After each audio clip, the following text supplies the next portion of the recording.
Back to the breaking news in Libya. As President Gaddafi's forces continue to advance against rebel positions, the United Nations has approved a resolution to implement a no-fly zone and use, and I quote now, all necessary measures to stop him. Joining me now to help break down what this means, Major General James Spider Marks. General, two questions, I suppose. How is this going to be implemented, and how fast is it going to start?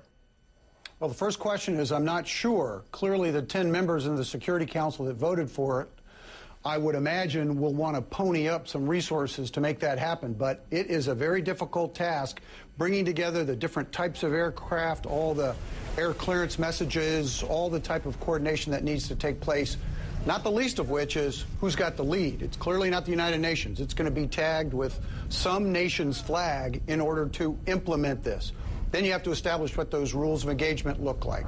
And how long it's going to take, I don't know. It's probably going to, at a minimum, it's going to be several days.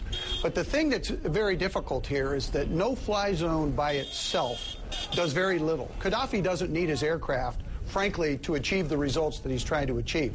What needs to be in place is something that's akin to the Operation Northern Watch and Operation Southern Watch, which was implemented in Iraq for the intervening years between Desert Storm in the early 90s and Iraqi freedom back in 2003.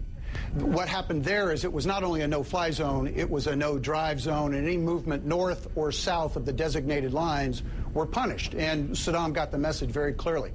If this is going to be implemented, it has to be much broader in its definition.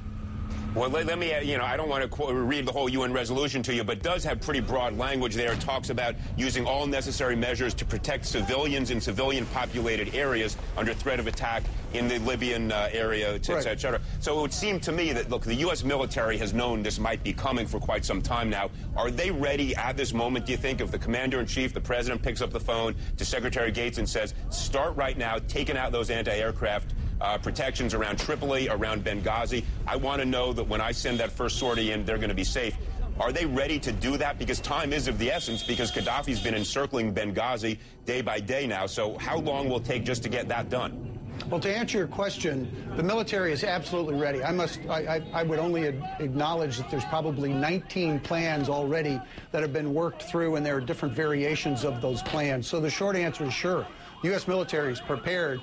Additionally, the president's not going to give the commander or give the chairman or the African command commander or the EUCOM commander. I'm not sure who's going to have the lead in this particular effort. Direct guidance like that. If he says establish a no-fly zone, the questions assumptions have been made, and questions are going to have to be answered in terms of what that truly means and who else is going to participate. Again, a no-fly zone by itself doesn't do much. It's not going to accomplish the task.